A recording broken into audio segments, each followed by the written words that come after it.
Our next speaker actually needs no introduction among us Filipinos.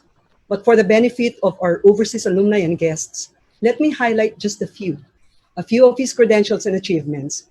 Because if I have to read all of it, I'll probably use up his entire time slot.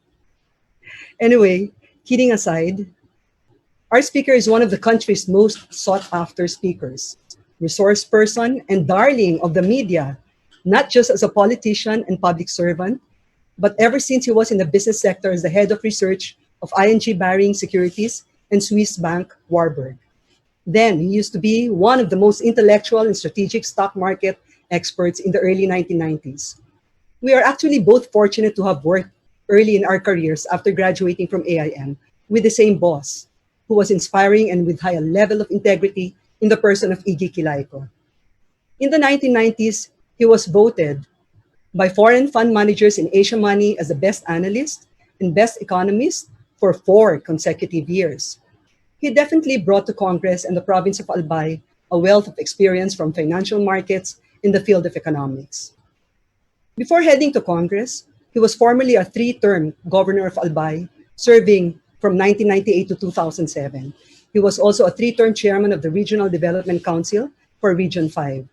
Under his leadership as governor, the province of Albay gained various recognitions, and to name a few, Best Province in Local Governance, ranking number 1 among 80 provinces in the country by the Department of Interior and Local Government.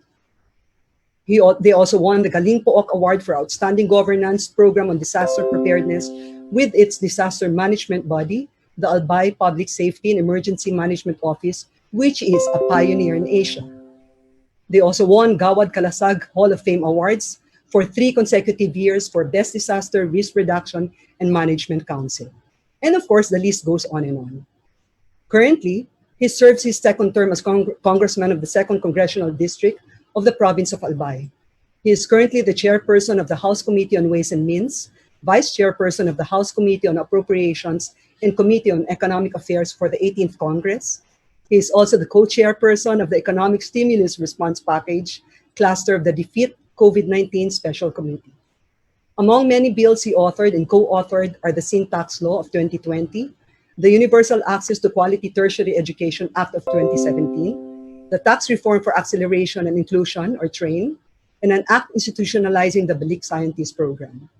Our speaker is also very knowledgeable in the impacts of climate change. He was elected as co-chairperson for developing countries, the first Asian to chair the Green Climate Fund, the finance arm of the United Nations Framework on Climate Change Convention in 2011. Academically, he is a graduate of the Bachelor of Science in Management Engineering cum laude at the Ateneo de Manila University. Of course, he earned his Master in Business Management in AIM with distinction in 1990. The AIM and the Federation of the Alumni Association of AIM, or FAME, bestowed on him the highest and most prestigious recognition given to alumni, the AIM Alumni Achievement Award, or AAA, in 2012. Our next speaker is definitely hands-on, very passionate, most loved by his constituents for running unopposed in 4 out of 6 elections. Who else is best to talk about community resilience, but no other than the one who spearheaded the province of Albay to become the role model and pioneer in disaster preparedness. Ladies and gentlemen, friends, it is my honor and privilege to present to you Honorable Joey Sarte Salceda.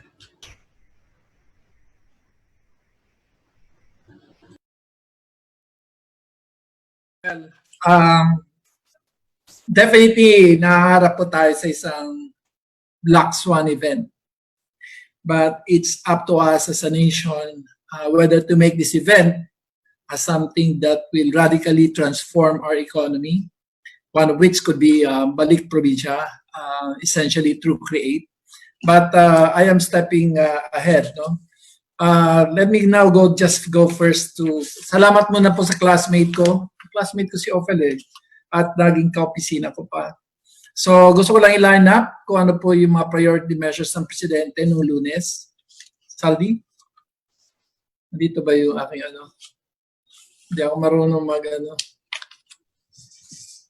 Saldi? Wala ka? Patay ako. Wait lang . Paano ba ang pag-ano dito? Share screen. Alright. It's there. So, unang-una, iwasan ko muna yung word na community as if it refers only to Albay. Rather because of my status as one of the chief economic policy leaders of the Congress as well as of this administration. Para po mas mapag-usapan natin. Ito po yung mga priority measures ng ating Pangulo. If you look at it, most of it really is pang-COVID, Bayanihan Act. So gusto ko lang i-explain kagad. Kasi yung Bayanihan Act 1, ayan po yung SAP. Yung Bayanihan Act 2, kasi marami pong na-approve, 5 po yun. So, tapos na yung Senado. So, yung Bayanihan sa Senado at saka yung Bayanihan sa House, i-merge po yung 5 at magiging 3. So, ano ibig sabihin yan? Yung 140 billion na yung pang preference ng DOF, yun muna ilalabas. At ang pinaka-meron po nun ay isang malaking infusion ng kapital sa mga banks ng government institutions. So yung 50 or to 70 billion will essentially become a credit stimulus of 661 billion at nakafocus po basically sa mga MSME pati na S, which is startup, SMEs, startup, micro, small and medium enterprises. So yan po yung pinaka-heart talaga.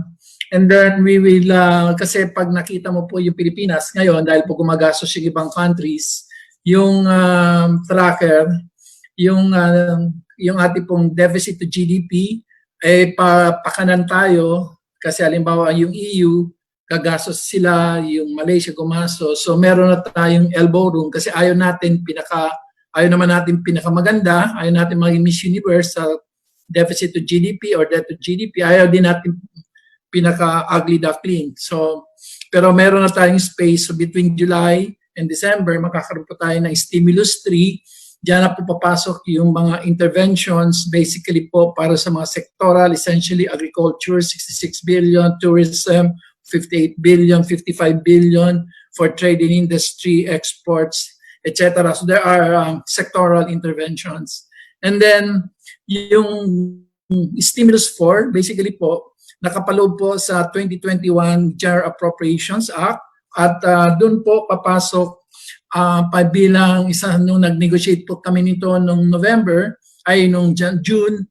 Sabi ko bilang prueba dapat ang growth target ay mataas. So ang underlying assumption po for the 2021 budget is 9.1%, which well, to me as an economist, it's not hindi naman sinasabi kong easy, but because the base is so low, and therefore I think at least by going for more infrastructure and other productive investments by the government, we might be able to achieve it.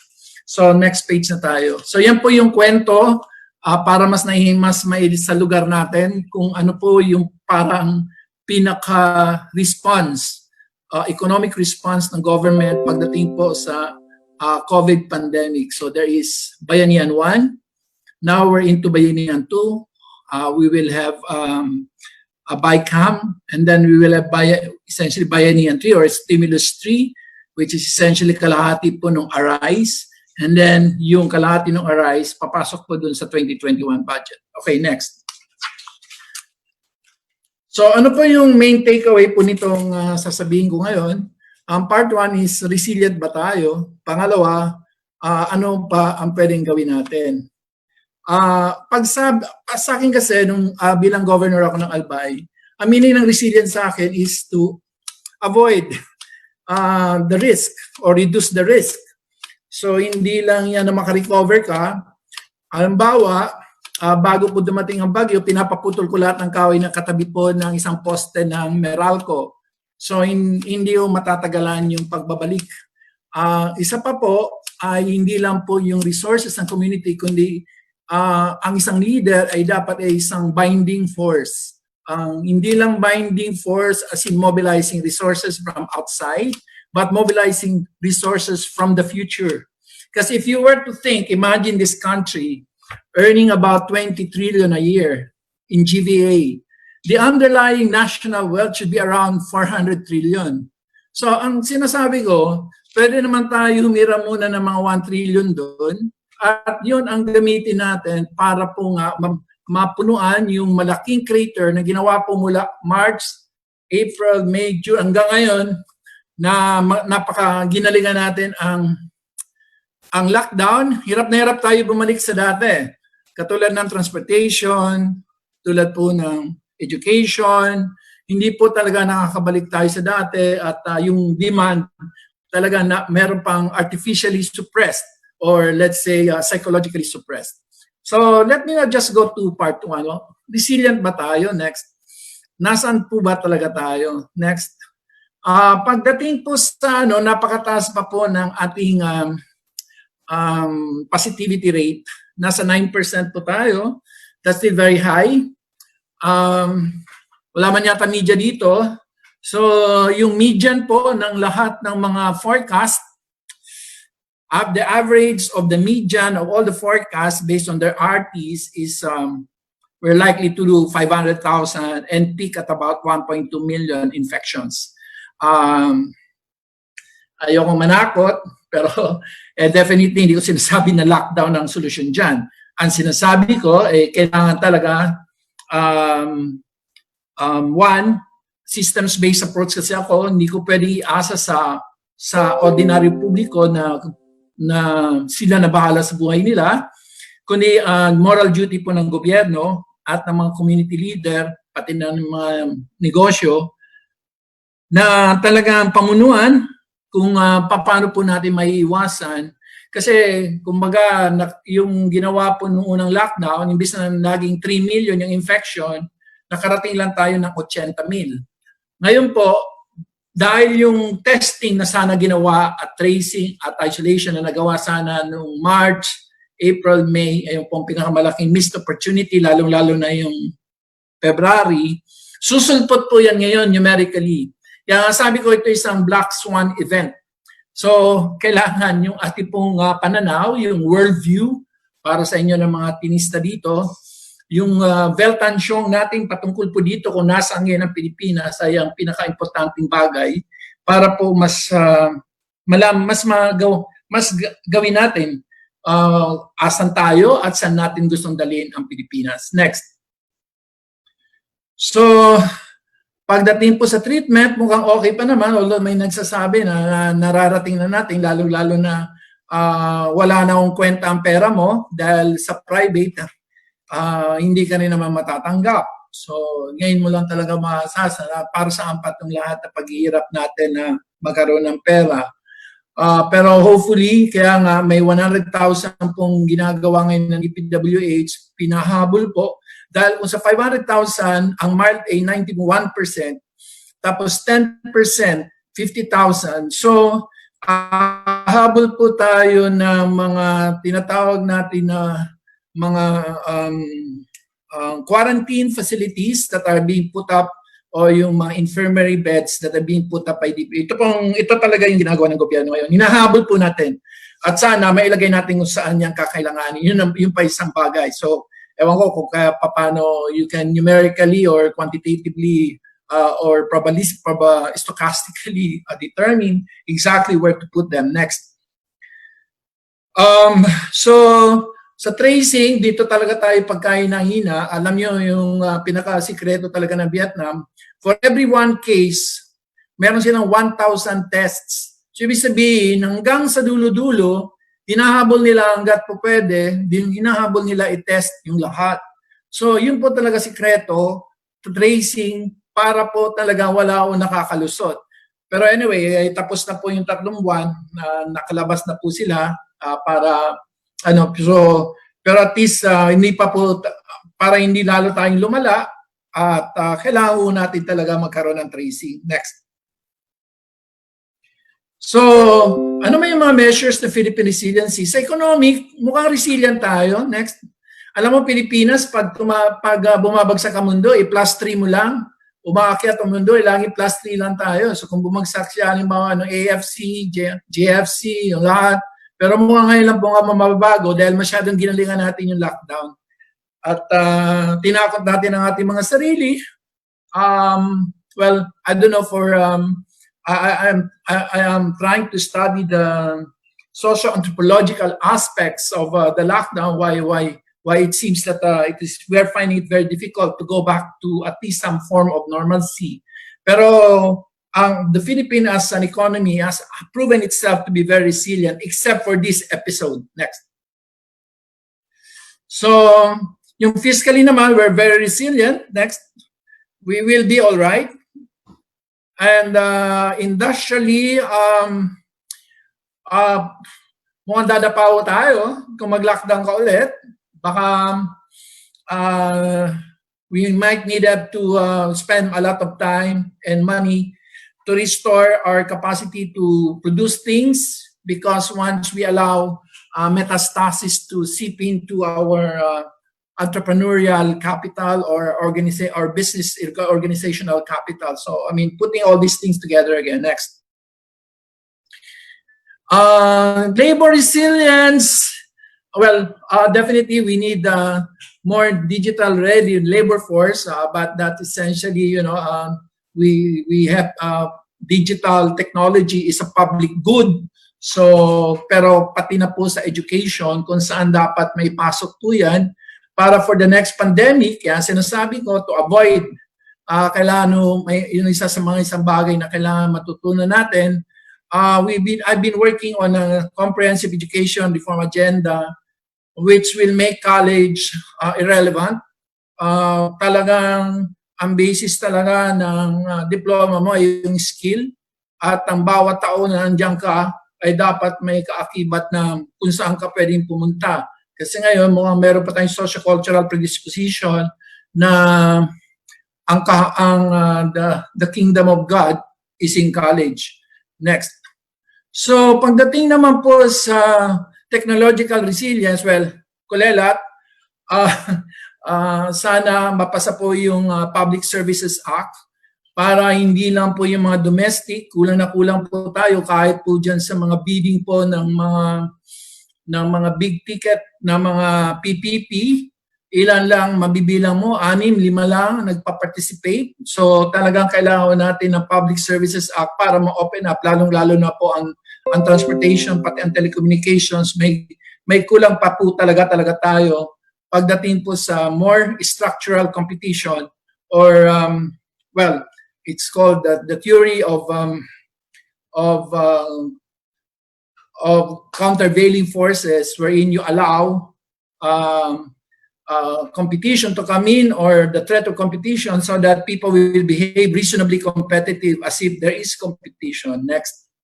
So, pagdating po sa behavioral resilience, tingin ko dahil sa Albay, alam niyo po, may isang sikreto ko na hindi ko nasasabi eh.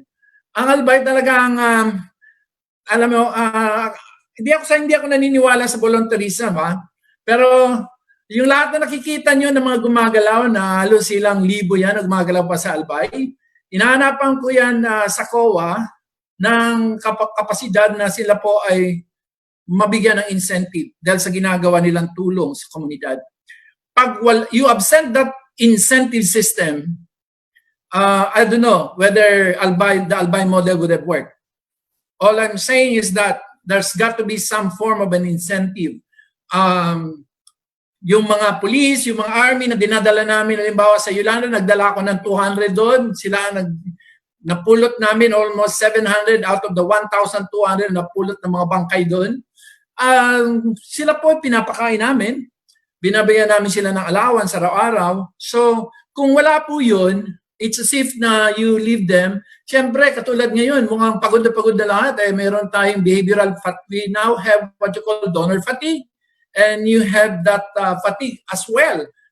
After 5 months of fighting COVID, I could already sense that inertia that we might see. Sige na nga lang, pabayaan mo na, total mild lang naman yan, hindi naman yan magiging. So you might see some dysfunctional next. So, but I still think that we have behavioral resilience. Importante, that is the institutional approach. At kailangan po talaga yung mga leader talagang maturuan na man does not live by man has to eat. Kailangan kumain, kailangan po ng incentive, katulad ng market. So, ano ba pwede natin gawin? Pinasimple ko lang po ito. Actually, ang haba-haba po ng presentation ko. Well, confidence is everything. Next, makikita niyo po yan na nung panahon po ng ating pong nung mga panahon na tayo po ay talagang ang Pilipinas po ay may balik po ang kumpiyansa sa health, lalong-lalo na para lumabas ng mga tao. Baka sakay na ng jeep o bus at sila po ay may tiwala na sila ay may trabaho, may tiwala na may income at may tiwala at may kumpiyansa po na magkakaroon po ng growth. Next. So, yan po ang nangyari po noong 2008. Kukwento ko sana kaso hahaba, meron na lang yata ako 10 minutes. So, the second one is we should focus on the secular. Nako, Enero, baka bumalik ka, tanaw ka dito ngayon. If you look back by January, because I see that this thing might peak between September and December. I see the peak of all these infections in the Philippines based on all the models I've been looking at. By December, by January, baka you're looking already thousand, konting thousands na lang ang nakikita nyo yung incremental infections. So finally, you can see na aside kahit wala po yung vaccine. So you have to focus on 2021. All these should be a bridge to a vaccine. Please do not force yourself into a situation like sabi niyo sa akin dati, dapat yung mga hotel dapat wala ng centralized aircon, dapat bawat yung may aircon. By the time na may vaccine, hindi mo na kailangan yun. So kailangan din talaga ng we need to put we need to use our intellectual energies in order to make the appropriate choices. Otherwise, we lock ourselves into a high fixed cost, high variable cost, and we are becoming. And number two, ito, kahit ano pong financial institution sa Pilipinas will always be actuarially feasible. Tayo ang pinakabata sa buong mundo. Lalong-lalo na sa ASEAN, 23.9 years old tayo. Ang i-compare mo halimbawa sa US, 48, ang China ay 45, ang India is 44. The Philippines simply, I'm not saying that the SSS, GSIS can make all the mistakes and time will essentially prove them to be right eventually. But all I'm saying is that this is to be an advantage, not just from a health perspective, na we are less susceptible to how do you call that,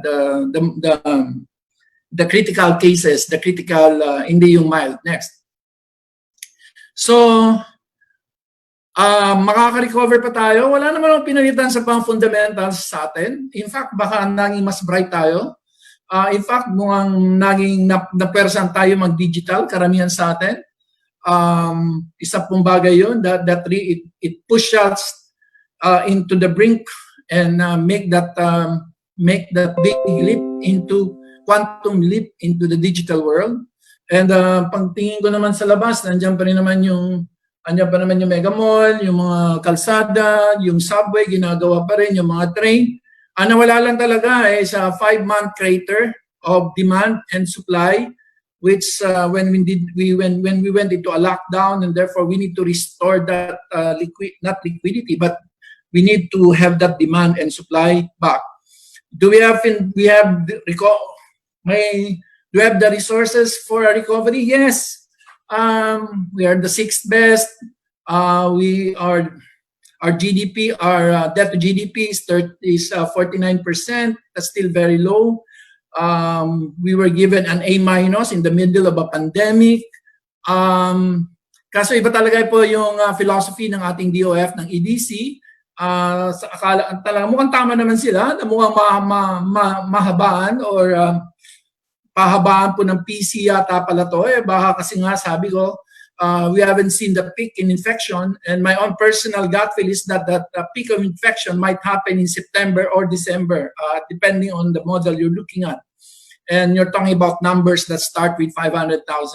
So by that time, we might need SUP 3 because we might need to we need to have granular lockdowns all over the place, and therefore we need to support the local governments in implementing those lockdowns.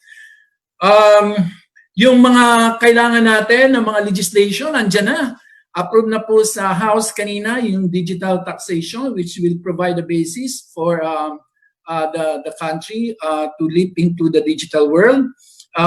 We have Arise, we have Create, we have Guide, we have Feast, we have Bayanihan 2. All these are already third reading. They're already in the Senate. Tapos na rin po yung next. Yan po yung sinasabing keeping our powder dry for a long struggle against poverty, hunger, and unemployment. Well, malaking issue po yan, pero para sa akin naman po, mukhang nakikita na rin natin na Enero, mukhang I can see the end of the tunnel in January. So just using all the stochastic models that I've looked at, thank you to Purbarao and thank you to Ferreras, the guys who molded my appetite for using statistics. Tapos nandiyan na rin po yung mga structural reforms natin. Back. Sa House po, approve na ho namin halos lahat ito. Kung kailangan, sabi ko nga sana, dun sa may malaki pong debate with the DOF, because if your problem is keeping it dry, we will make it dry for you. So we kept on approving all these revenue measures that have been selected. Alam mo, pag kami pumipili sa House, Ways and Means, we're imbued with a certain philosophy, very Ignatian or very Father Arupe. Number one, bago tingnan namin ng isang tax, tinitingnan kagad namin kung sino magbabayad nito, tax incidence. Pangalawa, kung saan ito gagamitin, expenditure incidence. Pangatlo, we use DSGE, Dynamic Stochastic General Equilibrium Modeling. Will it produce more jobs? Its impact on inflation, impact on gross value, and other things. Fourth, kumusta naman yung rate sa ibang countries? In other words, we make comparison, we make international comparative with respect to a certain tax measure. And fifth, nakalimutan ko, but essentially, ang sinasabi niyan na in the scheme of things, na is there a better way? Kung meron bang ibang alternatibo. So, tinitingnan namin sa lahat po ng array, para nasa operating room ka, hindi ko ipapagamit sa iyo po yung lagari, kung pwede naman ng scalpel. At kung yun naman ang talaga ang kailangan. Anyway, so the Committee on Ways and Means is probably one of the most, I would say, technically, it is very data-driven. It is very, how do you call that? Not just phenomenologically or epistemologically driven, but definitely it's something that so it is one set of one of those committees in Congress that, well, not because I am the chairman of it, but it is one of the most driven, in fact, obsessed committees to ensure that we make a distinctive, positive mark. Next, para matapos ito, I am sobra na. We have structural reforms. Tapos na kami lahat. Yung PSA, Public Services Act, which has been there for 85 years, is now in the Senate. Yung Create is in the Senate. Yung Retail Trade Liberalization Act is in the Senate. Yung Foreign Investments Liberalization Act is in the Senate. Yung Agri-Agra amendments, they're all in the Senate. So in other words, the four legislative imperatives are all there in the Senate. Next. So, yung meron po kaming new build, essentially for creative industries, for health, for digital economy, as well as, so hindi na yung mga subway, mga bridge, mga relays, o mga ano, kundi putting a certain amount of fund that will, kasi para nakita ko, noong 2008, ginagaya ko yung Korea, kung saan nabuhay po yung mga K-pop at yun po ang naging basis po ng kanilang branding at lumago po yung kanilang creative industry. Next, I am more than 3 minutes already. Let's seize the low-hanging fruits. Tama si Presidente. Bakit may pila pa? Kung kaya naman po talaga. Actually, yung mga e-filers, nasa percent ng BIR. So, halos lahat po dapat yung ating po mga government agencies, pati mga local governments, dapat makapag-transform at matulungan. So, para wala nang pila, may social distancing ka na, at mas transparent at mas madali po ang governance. And siyempre, yung mga regulatory relief to micro, small, i-consider, pabilisin mo na po kasi ang Pilipinas ang may pinakamataas na informality ng ating pong enterprises for 39% versus only 9% sa Vietnam are informal. So, sabi ko sa DTI, BIR, yung iba pa, na i-consider nyo na ano yan, pabilisin nyo na lang yung pagka-rehistro nila at huwag nyo nang silin ng mga kanilang mga hindi nababayaran o yung kanila pong mga utang ay yung kanilang mga penalties. So wala, no penalties. So anyway, next. Again, yung credit transmission, sobrang ang sinasabi ko dito na hindi lang yung national ID, kundi kailangan talaga natin tingnan na yung fintech bilang isa sa mga modes dapat normal na para sa ating lahat, kahit sa sari-sari store na ang ginagamit natin para bumili po ng, let's say, isang case ng beer, ay pwede na po isang fintech at kailangan po yung ating mga government agency should be trained to assist MSME kasi MSME is 13% of GDP but 60% of employment. So we need to have this credit stimulus. Basically, kung saan sinasabi namin na dapat may kailangan ng credit mediation and restructuring na matulungan po lahat ng mga SME. Next. Sana last page na yan. So, yung TESDA, lagi kong kausap, sabi ko yung mga online nyo, i-redirect nyo sa BPOs para ma-upskill, reskill. Although sabi ni Presidente, gamitin sa OFW. At, well, next. So, there's a lot of other new ways of looking at next. I hope that's the last page. So, thank you very much to AIM. Actually, I have to admit, this is the first time I've spoken to an AIM audience ever since I was given a AAA. And during the AAA, I was given only 1 minute to thank everyone. So, thank you very much to everybody. Maraming salamat po. Thank you so much, Congressman Joey in Bicol, Jos Mabalos. You made our discussion even more exciting with your hands-on experiences in resiliency amidst the many crises that you have encountered, and more importantly, as a lawmaker of this country. I mean, my impression, of course, the Philippines is a resilient country. We have an economic and financial fundamentals and prudent management by the government and resiliency of the Filipino people to be able, hopefully, to recover by 2021. Now, I can see there are some questions already, but we still have 2 panelists. So let me move on to the next part of the program. This is actually the first time in our webinar series that we have invited panelists who will provide comments and additional insights with regards to the earlier presentations. Our 2 panelists are equally distinguished and highly respected in their fields of expertise. Our first panelist is a chairman and president and CEO of Premier Horizon. He is a chairman of the Board of Trustees of the Brotherhood of Christian Businessmen and Professionals, or BCBP. He is also a member of the Board of Trustees of AIM Scientific Research Foundation. He is my fellow, past chairperson, or forever chair of the Alumni Association of AIM. Ladies and gentlemen, let's all welcome Mr. Augusto Serafica Jr., MBM 1991, or we call him Tito for short. Hi, Ophel. Thank you, Tito.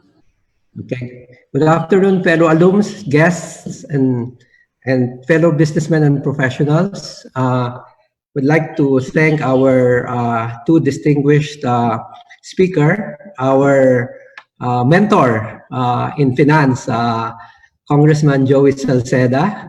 He's always been our go-to guys for any issues on finance, and our distinguished classmate, Nonoy Speleta. So I've been given a short 5 minutes. May I just frame the comprehensive discussions, Nonoy being on the regional and micro level, as well as on the private sector, and with the side of Congressman Joey, which is really on the government, as well as the understanding of the economic and fiscal situation of the Philippines. So may I put forth a paradigm, a question? In the classical economic cycle, we've seen that there are 5 stages: the growth or the boom, the peak. Now we are in the recession, and what will follow would be depression, and then the throw or the recovery. But as Congressman Joey would mention, there's a black swan. There's the crater created by COVID.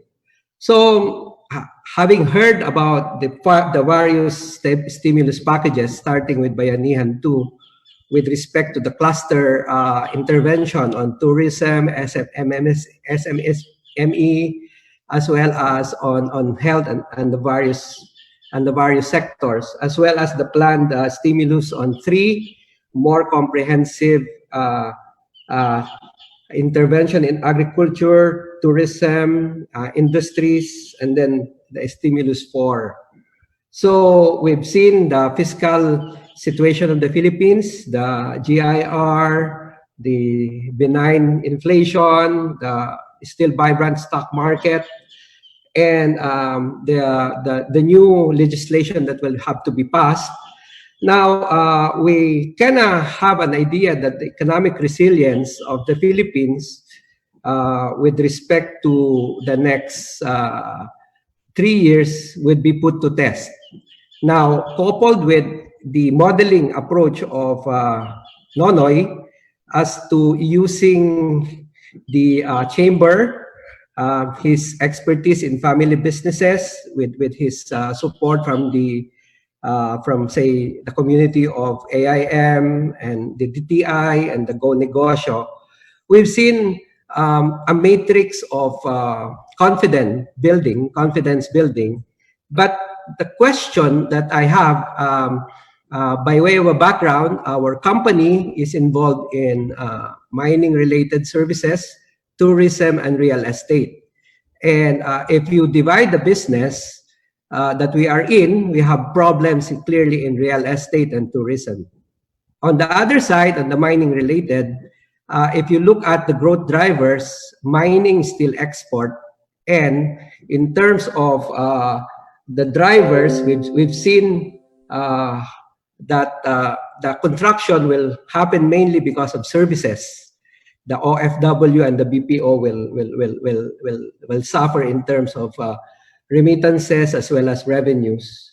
So the question, given all of this information that are being put forth, is the picture moving towards 2021 to 2023, notwithstanding the new normal of hopefully coming with a vaccine that will come sooner than later, and an election year come 2022. So the more pointed question for us is, the pain will continue in 2021, that hopefully does not lead to depression, but more of what they call letter L in terms of recovery, because it would seem that the V type of recovery or the U type of recovery will not really happen based on several researches that we've been given. So it would really points to the government at this point to provide the intervention, but of course the private sector as well, providing shifts in strategies. We've heard about Nonoy talking about shifting to for Cebu, shifting from demand side to the supply side, looking at human capital, agriculture, digital businesses, and really anchoring it on the assistance of the government. So what does all this leads to? So in a form of observation, it would be dependent on the executive level of the government. We've seen and we've heard from Congressman Salceda the various legislations that are geared towards providing the backbone for keeping the powder dry, as he would like to put it. So on the private sector, it is hurting at this point. Now, the key here is to shift, to reposition, to reformat, or even to look at new models, business models. So in short, the observation is, are we looking at an economic recovery that is on a flat basis rather than we go through a more recessive level of growth in 2021, compounded by uncertainties of the election year in 2022. So a lot of surprises, fellow alums, guests, that we have to really be able to establish foundations for resilience. It will be a hard ride for 2020. Hopefully, by 2021, we see some light at the end of the tunnel. So that's for me, Ophel. Thank you very much. Thank you so much, Tito. We will reserve the questions, and of course, later on, we'll bring back the floor to Nonoy and to Congressman Joey. But let me call on our second panelist. Our second panelist is Professor Ron Chua, MBM 1986. He is an associate professor of AIM. His areas of expertise include operations, strategy, entrepreneurship, microfinance, and microenterprise. He is currently the chairman for Center of Community Transformation for its credit cooperative. And of course, at the same time, he is a trustee for Pinoy ME Foundation. Professor Ron, the floor is yours now.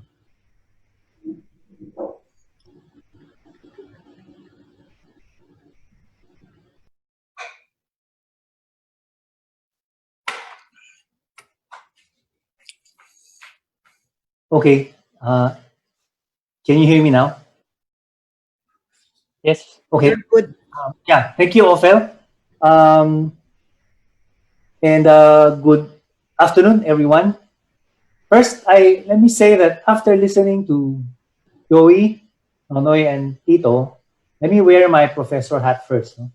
I just want to say that it is with a feeling of pride that I listened to the two speakers and the panelists that preceded me. Because from the things that they have shared, they have actually exhibited the type of thinking, and not only the thinking, but the type of doing and the type of leadership that I think AIM aims to develop in the graduates that go through the institution. So congratulations, Joey. Congratulations, Nonoy, and also Tito. And secondly, let me also share that listening to their presentations, I must confess that I feel reassured, because amidst all the chaos, I am hearing a lot of sense and a lot of structure and a lot of well thought out, both ideas, plans, and also actions. And I would like to say that I think we need more of Joey, Nonoy, and Tito. Okay? Now, just let me share more, a few quick reactions. The pandemic that came across us is very complicated, and as we all know, and as Joey pointed out, it's a black swan event. But what makes it complicated is that it had multiple impacts at multiple levels. It affected everyone. It affected everyone globally, and its effects will continue in time. It's not just short term, but it will be medium term and long term. And so therefore, it is something that actually requires also therefore sort of a complicated response, right? Because when you respond, as we always emphasize at AAAIM, you have to be clear about your objectives. But what makes a response and what makes resiliency a challenge is that you have to be able to respond with multiple objectives. So here we have a very classic case of needing to balance a whole set of multiple bottom lines, ranging from health, economics, multiple bottom lines of businesses, of the poor, right? And having to do this in multiple time frames. You're looking at courses of action that address not just the short, medium, but also the long term. And responses and actions that will require the involvement of multiple stakeholders applied at multiple geopolitical levels, right? You have to have a response at the national, you have to have a response at the regional, you have to response at the local city level, and then even at the community and the household level, right? And it requires action, multiple action by multiple actors simultaneously. And what makes it also very challenging is that there is very little prior experience to learn from, right? So I just thought I'd quickly lay down that context. Then my other reaction is a few useful thoughts that I picked up in terms of the definition of resiliency. And what I liked about the two presentations is that both Joey and Nonoy have been able to drill down aspects of resiliency into concrete terms. Joey, in one of his slides, has enumerated several aspects of resiliency which he used to gauge at the macro level the extent of resiliency that the country is in. And that, in a sense, is very reassuring, because his main conclusion there is that we seem to be pretty resilient across several of these factors.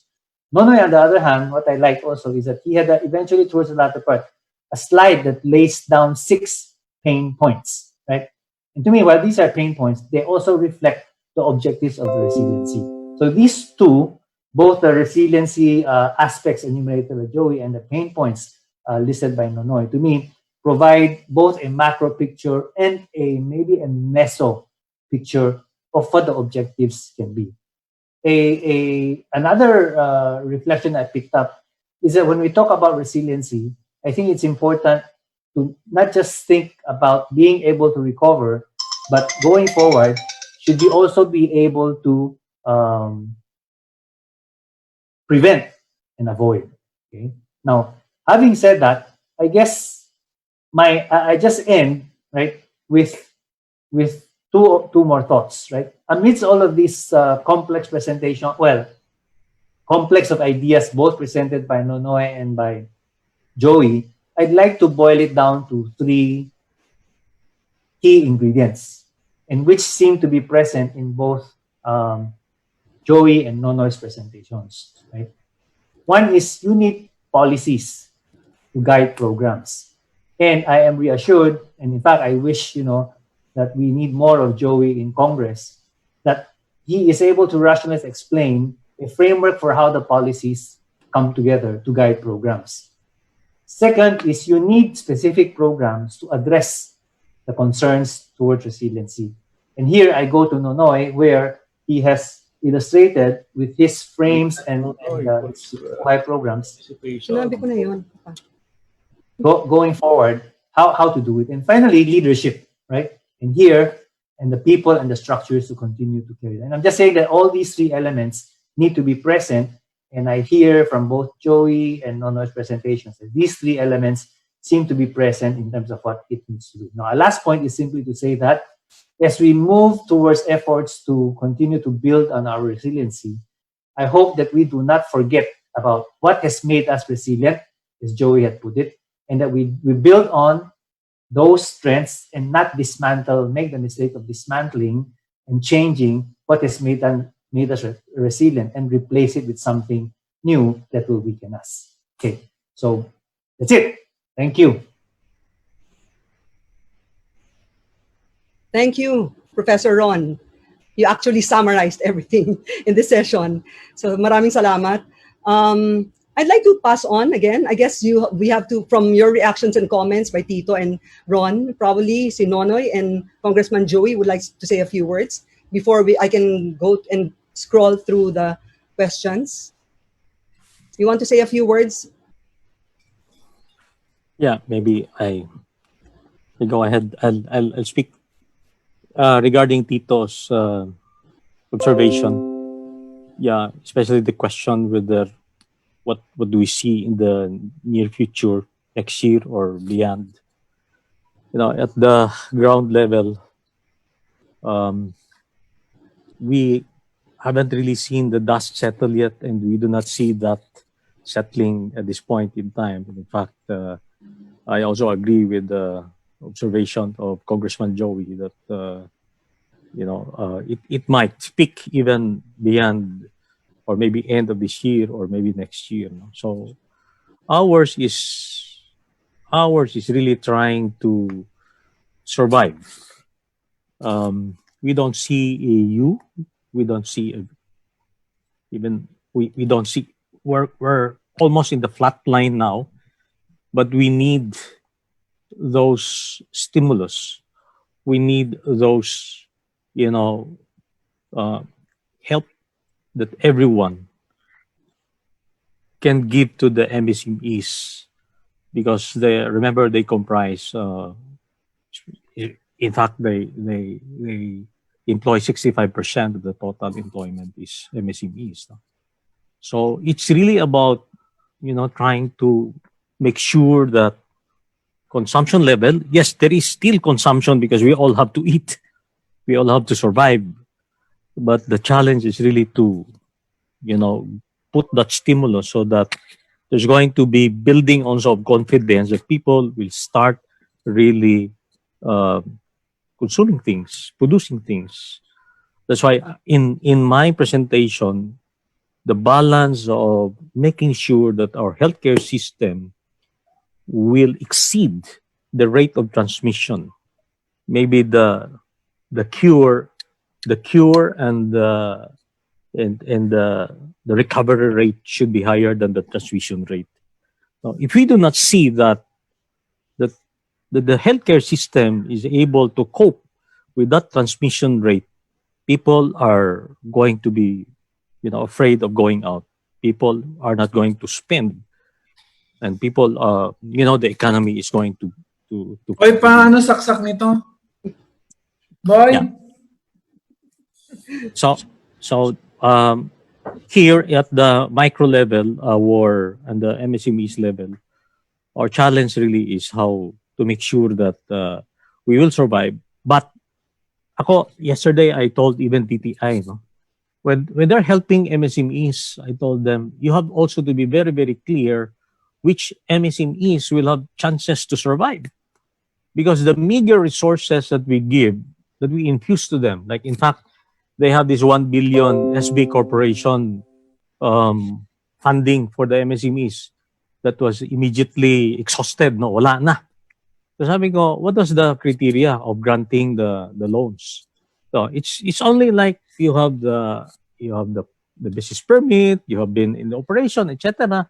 But there has to be a clear selection of the right MSMEs that we should support, because if you put money in the types of businesses that will not have the chance also of surviving, then you might just be wasting your resources. No, focus on the MSMEs that will have good chance of survival, good chance of employing more people, good chance of even expanding. No, and this is something that we should also be very deliberate, and so that these people who have the money should also be mentored on how to execute turnaround strategies.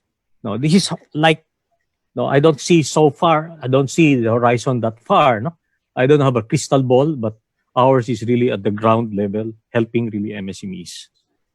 Salamat, Noy. I think si Congressman Joey would like to say a few words. Yung Bayanihan 2, 140 billion yon. Yung kalahati no, nilalagay po sa SBC at saka sa PGC, Philippine Guarantee, pati po sa Land Bank. So dalawang klase po yun. It's supposed to trigger 661 billion in credit stimulus. If you look at our loan portfolio, that's based on Bong Consing, roughly 13% of total loan portfolio is to SMSC, the way we define it. So roughly mga 35% po ang tinatawag nating at risk. So that's about 350 billion. So pag titingnan nyo, I think when we designed Arise and now in various names, I think the country is financially well positioned. Aside from the fact na naglabat ng napakaraming pera, ng murang pera ang BSP, kundi yung structural approaches are there. Like for example, yung kakayahan po ng SBC, sana maabot nila yung binibigay na target na 20 billion. Yung PGC naman, they've been able to do on their balance of their guaranteeable at 50% of about 234 billion. So hopefully na makapag-bycam na po kami this week or next week. So we might see that, kasi the heart and soul of almost the entire stimulus package is MSME because they account for 60% of total. Kaya nga kinulang po kagad kung gagamitin mo ay yung wage subsidies, yung mga 2 months, ubos agad yung 55 billion. Samantala sa credit, and most of this credit are labor contingent, ang ibig sabihin, bibigyan ka lang kung hindi ka magtatanggal ng tao o kung at a certain point hanggang ganyan lang yung natanggal mong tao. So I think as I've said kanina, we have enough ideas already.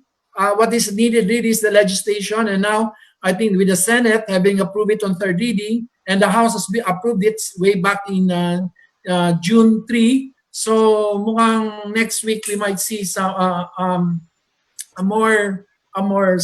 more positive view with respect to what the government can do. Kasi di naman po pwede po na you allow the markets to resolve this. The markets resolve this only by going down and then alisin yung mga non-functional. Kaso sabi ko, mas malaki mawawala sa ekonomiya kung pababayaan mo na lang matumba at bubunutin mo ulit, mas matagal at baka may mawala, baka matagalan bago yung mga bagong entrepreneurial class atin pong mag-grow. So all I'm saying is very simple, that Bayanihan 2 is now I think very close to being enacted, and therefore the credit stimulus of 661 billion, half of that I think mostly for SMSE, and the other half essentially is being targeted at certain medium and to large corporations that may need due to long protracted impacts. Of course, I'm talking about tourism, transportation, na matagal po bago ma-resolve yung kanilang mga issues. Thank you, Congressman Joey. Let me now, we have a number of questions here. Can I just read a few? Representative Salceda, we have a question from Melchor Alquizola. How LGUs and LCEs can bounce back better at the local levels? Actually, ang isang bagay na tinitingnan ko ng congressman ako ay dapat ang LGU ay may role sa LED. Kaso ngayon, yung umasa po ang gobyerno sa kanila sa pagdating po sa pag-manage ng pandemic control at lalong-lalo na sa mga LSI, mga ROFs, pati na po sa mga quarantine. But I think in the long run, I think local economic development models should be. Like when I was governor of Albay, we put our eggs in one basket called tourism. And then we branch out because I said that tourism is what makes trade horizontal industry. So we went back in terms of supporting our enterprises, yung mga NACIDA-like, yung mga household-based enterprises para po . So I think the word there is LED, local economic development modeling for the LGUs. I think that will help them bounce back rather than the other model really is to become a binding force. Galingan nyo na makakuha kayo ng mas maraming pera sa national government. You can mobilize resources outside, the Israeli model basically, na kahit walang langis, walang tubig, wala lahat, pero they were able to put their strategy essentially to work, and then now they have the most number of listed companies in the New York small stock exchange. I forgot which exchange in New York, but you have more Israeli companies listed there, even if they, So LED plus, I think, elect binding forces as your leaders. You need to elect binding forces and well-enlightened binding forces. Lalo-lalo na kung taga-Ateneo. Exactly. I was about to say, I guess very critical the leadership in the LGU. And for the information of the others, actually, Albay was also given an award for Best Tourism Site by Department of Tourism under the leadership, of course, of former Governor Joey Salceda.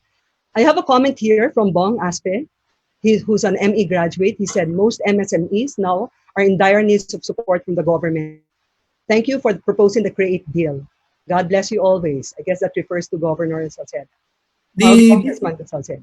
Yung CREATE po kasi dati, yung NOLCO available lang sa mga registered enterprises. Ngayon, big or small, basta po nalugi ka due to COVID, pwede nyo pong i-charge yan sa mga future incomes mo para ma-reduce po yung future tax liabilities nyo.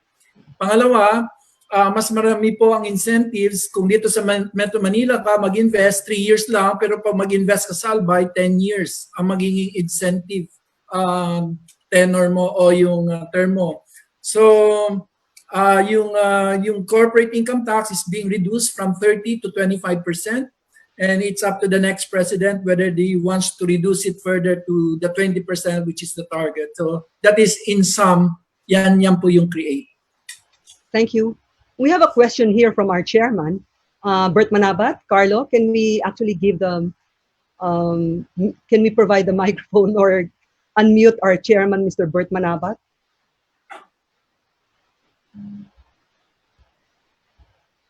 Bert, are you on the line? Would you like to ask a question yourself? Bert? I'm ready for you, Chairman. Bert, please unmute your mic. Hello. Okay, Yeah. thank you.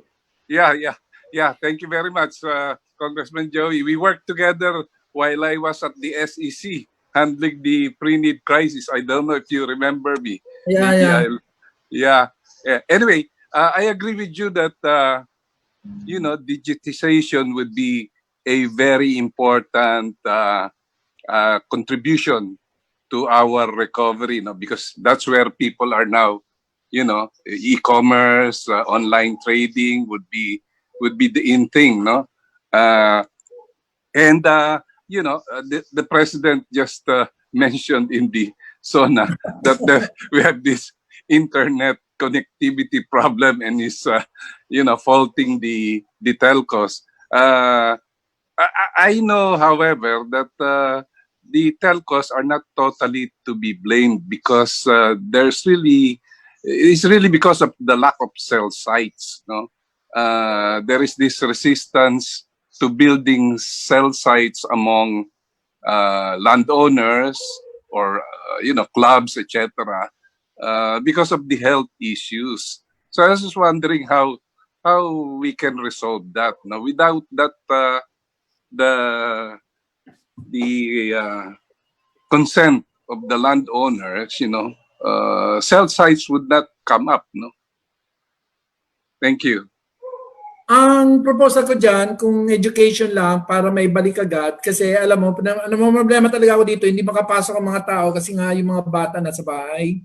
So kailangan talaga makapasok sila. At least mga estimate ko na mga 6 million workers have to take care of their children. So sabi ko, satellite is the best. magpalipad tayo ng isang satellite, lagyan mo lang ng mga satellite dish ang lahat ng mga eskwelahan. But that's, kaso may latency issues yan. But I think that there's no circumventing the fact that you need a strong arm with respect to, well, yun ang hirap, na autonomous ang ating mga local government units. But I think by shifting the supply curve to the right, essentially by allowing new transmission system in place, then I think it will essentially allow more alternatives and therefore allow more the prices to go down, at the same time, of course, competition to come in. But I'm not saying that satellite is everything. All I'm saying is that right now, I've been trying to promote na magpalipad tayo ng satellite. 2.5 satellite ngayon sa buong mundo eh. Kaya napaka-cheap, napakadali at kayang-kaya mong paliparin yun para sa Pilipinas. At para mabigyan po ng mga, ilan lang yan, we have how many? 40, we have about 50,000 schools. So you can put satellite disk, and therefore, so the workers can now go to work. And I think the other one would be structural. It's called PSA, the Public Services Act. We need to really put it in para to at least yung the theory of countervailing forces of John Kenneth Galbraith can come to work and force people to behave reasonably competitive by sheer threat of entry. So we just have to open the gates, so people will behave. But I'm very tawag dyan, I think it betrays a certain bias in me. Na I'm not giving up on other LGUs, but I'd rather respect their autonomy and look at other structural things that we can do. Thank you. We have a short question here from William Macosa, I guess because you're an economist as well. He's asking, do we expect the interest rates on loans to increase in the next 6 to 12 months? No. No. Baka we are in a different mode of a QE or quantitative easing. I think it will take time before things turn up, before central banks all over the world. Kasi mukhang there is an unsaid coordinated monetary policy around the world, which essentially kasi lahat naman ang understanding nila, pag pinabagsak mo to, mas mahal at maraming masasaktan. May isang bagay po ako natutunan nung ako po magpolitiko. Kaya napunta po ako sa isang kapiyan, nandun si Sulita Monsod. Sabi ko, madam, ano nyo na lang, wag nyo nang ipilit mag-grow this year. Total, hindi naman yan kasalanan ni ERAP. Ako sa year 1999 na lang. At sana mo na parang inano yung pagiging atinista ko. Alam mo, hanggat meron kang pwedeng i-save na tao na magutom, na ma-save ka na tao na mawala ng trabaho yan ng gobyerno. So apparently that is the entire philosophy underlying all the monetary policy in the world, is to really that one, it is more expensive to revive it if you allow it to collapse. Second, that there's a moral duty upon all authorities, whether monetary, fiscal, or financial, that you should as much as possible limit or curtail the negative impacts of this pandemic, of this COVID pandemic on the poor, the power, and the powerless. Thank you. I'd like to pass on the microphone to Admiral retired Matt Mayuga. Matt, are you on the line? Can you ask your question directly? I think fans ko yan. Oh, marami kang fans dito. Admiral Matt, our fellow board of directors as well. Board pala siya. Hi, Matt. Hello. Hi. Can you hear me? Yes, sir. Loud and clear. Congressman, thank you very much for sharing the very important info on how things are in the Philippines now. And if I can mention this to the good congressman, you know, the armed forces have several area commands in the country. You have one in your area, We have the Solcom. Southern Luzon Command based in Quezon, in Lucena. Other one is based in Cebu. And this area commands have tremendous capability and capacities.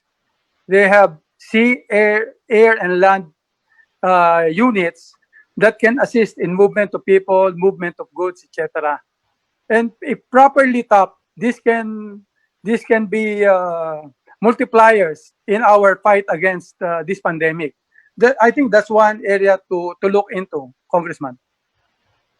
When I was congressman, when I was governor, I formed Team Albay for countryside development, and we were declared as insurgency free for after 1 year because we were able to bring all the services needed by the people. So it was coordinated, everything was there. Hindi naman sa mura ang mga sundalo, hindi demanding, hindi ang mga police, pero mukhang I think they are very reliable partners of the local government units in delivering public services. Although that is not their primary job, but since they have the trucks, they have the logistical network and support. So actually, ginamit ko po yan. In fact, awarded po yan Team Albay for humanitarian by Galing Pook. And kasama ko po yung, when I was governor kasi I thought I was president. So I had an army, I had a navy, I have a PAPTOG 5, I have everything. So I manage Albay as if I were president. That's good to that's very good to hear, Congressman. Thank you so much. Thank you so much. Thank you so much, Admiral Matt. We have a number of questions here, but comments from Ed Huet. This is also related to the slow internet and network. He mentioned that if setting up cell sites is the main issue, then use ODAS, Outdoor Distributed Antenna System. The network signal is distributed by a series of connected antennas, mounted in electric posts, street light posts, billboards, external building posts, and even trees. This is the same technology used in the rural areas of Malaysia, Indonesia, and southern Thailand. Would you like to have a comment? Agree. Okay. That has been overtalked eh. Ang kukulit ninyo diyan sa loob ng Forbes, wala naman dang tower eh. Pati dito sa Dasma, walang tower. Pati dyan mga building na yan, hindi nyo rin naman pinapapasok. Yung elite, tapos kayo ang ingay-ingay nyo na mabagal ang internet. So sabi ko, there must be some structural measures wherein you can subvert or circumvent the need to let's say, deal with the LGUs. Kaya sabi ko, andyan yung satellite. Kasi pag nag-fiber optic ka, kailangan ka pa rin magpaalam sa sa LGUs kasi kung minsan pinapatawag nila. Well, these things will we lost about 10 years due to that, but I think I'm not giving up. I think we will be able to solve our internet speed. Thank you. We have a long question here and comment from Alma Yoralgo. Let me just read it. Actually, very relevant to because he mentioned the impact of COVID on our previous DRRM policies and procedures. No? I understand that there will be a new Department of Disaster. What preparations or adjustments are being made at this time to update and retrofit previous disaster risk reduction program geared towards earthquakes, high category typhoons, and so forth, and now having to contend with a pandemic. The pandemic obviously puts additional constraints on systems and procedures, affecting distancing, logistics, medical supplies, storage, protective equipment, evacuation areas, security, and so forth, which must be rationalized even now. For example, there is a clear and present danger of the big one hitting Metro Manila, as pillboxes have been warning us about it. Or in the provinces, we could reasonably expect the usual strong, destructive, high-category storm. How are preparations being tweeted? Haba nga. Una-una, yung DDR, ginagawa na po natin isang functional department, hindi na po siya isang commission na kailangan pong mag-piggyback sa AFP, sa kung sino man may pulaji, so they have to build up their own assets. Second, yung decision-making, na ngayon po ay na-mix under IITF, siniseparate po natin under the so-called CDC Philippines or yung sinabi ni Presidente, para scientist lang at mga doktor at mga expert ang mag-decide. At pero yung magpapatupad po nito, I guess would be just like the DRR will essentially be the implementing arm of yung IITF. There will be like health emergency committee commission or health emergency coordinating committee. So yung CDC may sarili siya, tapos yun ang magiging setup po in order to eliminate the need for I'm not saying that the military is for let the scientists govern what needs to be done, and let the DRR, the department, do what needs to be done. I think that's exactly what will happen. The IITF will be institutionalized as CDC with a commission, but the DDR will essentially be the implementing arm of most of what we're seeing right now. Yes, thank you. We have a lot of comments, but I think we can provide you the list of this. But I am on my last question, coming from Team Gabuna. Representative Joey, incentives, allowance, and non-cash rewards are part of the volunteer nurturance. Volunteering is not forced or cheap labor. Can you comment on that one? Actually, that's a trade secret of Albay. People see, bakit ang sisipag ng mga taga-Albay pumulot ng mga cadaver dun sa Leyte? Naka 698 kami. Halos yung 1,200 na napulot ng mga cadaver, 700 nun ang pumulot po Team Albay. That's basically because nagbibigay po kami ng training funding for all our partners, including basically BF, Bureau of Fire. We're providing mga kailangan po ng AFP, ng Armed Forces of the Philippines, both PA, PNP. So binibigyan po namin. As I've told you, I was managing Albay as if I was president, and I had all these other units under me. So we were giving them allowances. Yung kailangan po nilang pagkain araw-araw, hindi man pwedeng gutumin mga yan, kundi we were providing them, I think, reasonably sufficient allowance para po and yung COA pinagbigyan po ako. I sought a lot of clearances from COA and the DBM and other government agencies, so they allowed me. So that was the secret actually of Albay. Incentives, just like the rest of the market, it's all about incentives. Yeah, can I say something about that volunteerism? Because there are many people who are very, very willing to volunteer. However, it really depends on the leaders. And I'm very happy to hear Congressman Joey shared about his style of leadership. And earlier in my presentation, 2 times I wrote, and I was very, very, I would say, in fact, frustrated about politics.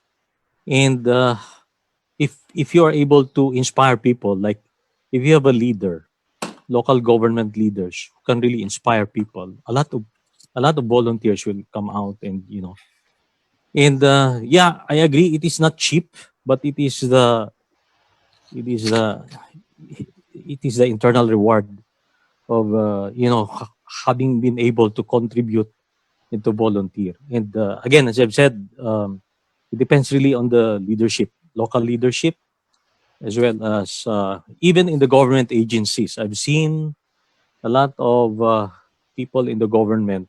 They are very, very, they're very committed in their jobs, but it's only that on top of them, maybe their department secretaries or maybe their bosses, they just do not have the vision. They just have the commitment. So it's really about inspiring people so that they can really volunteer and contribute to what is good for the community. I completely agree, Noy. In fact, the secret actually to a successful resilient community is to have the right leader. Particularly Albay, mainly because they have Joey Salceda. So they're very lucky to have Oh, Congressman Joey. And of course, with CCCI and Cebu, we're lucky to have you as well, Nonoy. We have shout out lang to a few comments, positive comments. All of them, they're saying amazing. Thank you so much. Hello, everyone. A very steering talk. Super presentation, excellent. It's so substantial. Praying for all your success. Daghang salamat, passionate kaayo for Cebu, Pit Senor, bravo, etc. No? So I'm on my final, we have to end in a few minutes, but you have a few last words to say, Congressman Joey. We are taking advantage of you. It's not easy to have you for 2 hours. oh no, that's okay. Last It's- few words. It's Immanuel Kant from Professor Manidi. I think from Rainier Urbana for my phenomenology, for an Irish professor on epistemology, and I would say who I am, my worldview was defined by Jesuits and by my philosophy. So I think at the end of the day, it's all about a nation must educate a nation that's able to educate its leadership. I think will deserve a better future actually. So it's all about the Ateneo philosophy classes. That's who I am. I mean that defines me. Thank you. And Nonoy, syempre, dapat Carolinian. Can you say a few words, last few words? Kasi Jesuit Carolina naman. Yeah, but yeah. Congressman Joey, nag-abot tayo sa AAIM batch 1991. And nag-abot tayo. Kami kasama nila, I'll mention some of my classmates, sila Alo, sila Rio. Ay, si Alo! Yeah, sila Alo, sila Rio, sila Ferdy, and Benny. And they're giving regards also to you. But anyway, and thank you that nakasama din kita dito. And in fact, I learned also a lot. And I'm as well inspired because there are people there who are really pushing for development. I consider myself dito ground level, no? In the regional level, although I also handle leadership positions in the chamber, in the Regional Development Council, as Economic Development Chair. And we take the cue from people, especially in Congress, in Senate, executive branch, etc. And of course, we work closely with our LGU, the leaders there. No? We really need to, collaborate a lot, and we'll be happy also to learn from you and maybe influence our leaders as well. And here, Cebu, as I've said, Cebu is it's a center. It became the pandemic, I would say, the center of attention at the time. But I'm very, very happy to tell you that come August 1, mag-GCQ na kami, and we're back to business. We're back to business, and we look forward also again, no, to really execute what we planned together with the different leaders here. No? Thank you very much for giving me the opportunity to also express and also to share with you our little efforts down there in Cebu, in how an alumni, an alumnus can really, influence, as they say, mover and shaker in the areas that we, work. Thank you very much. Thank you, Nonoy. Last few words, Professor Ron Chua. All I can say is congratulations to everyone and to the Alumni Association. Thank you, Professor Ron. And of course, Tito Serafika. Thank you again, Ophel, for gathering the alumni. It's really something that we look forward to, especially in these uncertain times. Thank you, Congressman Joey, to my classmate, Nonoy, for taking time to have this to be a successful venue and forum for insights and envisioning. Thank you. Maraming salamat. In summary, we know that we are still ahead of many uncertainties, but we are definitely a resilient country. So I feel like everyone else, I think I feel so positive with all the presentations and of course the discussions we have this afternoon. But definitely leadership is very critical in all sectors of the society. We'll have to reposition, reformat, and adapt to this new normal. So all our speakers are true advocates of servant leadership, truly inspiring and worthy of emulation. Congratulations and we salute all of you. May you continue your service to our country and to your constituents. A shout out for our AIM alumni tagline, leadership, live it, and love it, Nonoy. Yeah. As we come to an Thank you. end, we would appreciate your feedback by completing our post feedback survey. It's going to be flashed on the screen. Please see also our next webinar schedules on screen. So if you notice, it's actually every other 2 weeks. So we hope to see you once again 2 weeks from now on Wednesday. And once again, of course, on behalf of the Alumni Association of AIM, our sincere gratitude. Maraming salamat. Daghang salamat. Diyos mabalos to our speakers, Congressman Joey Salceda, Mr. Nonoy Espeleta, and of course, panelists, Professor Ron Chua and Mr. Tito Serapica. Thank you again to Startup Village, our partner for our webinar series. And of course, our Alumni Association team who have been working hard behind the scenes. We have a webinar committee actually headed again by our chairman, Mr. Bert Manabat, our immediate past chairperson, Ms. Cora Tec Jimenez. We have also Mike Makatangay and Fred Chinyeva. We are all part of the webinar series committee. And of course, our secretariat, shout out, Ana Alegre, thank you so much for all the support. Most of all, thank you to all of you, our dear participants and viewers, fellow alumni, family, friends, and guests. Daghan salamat. Diyos mabalos. Please stay safe, healthy, and God bless us all. Thank you. Thank you. Thank you very much.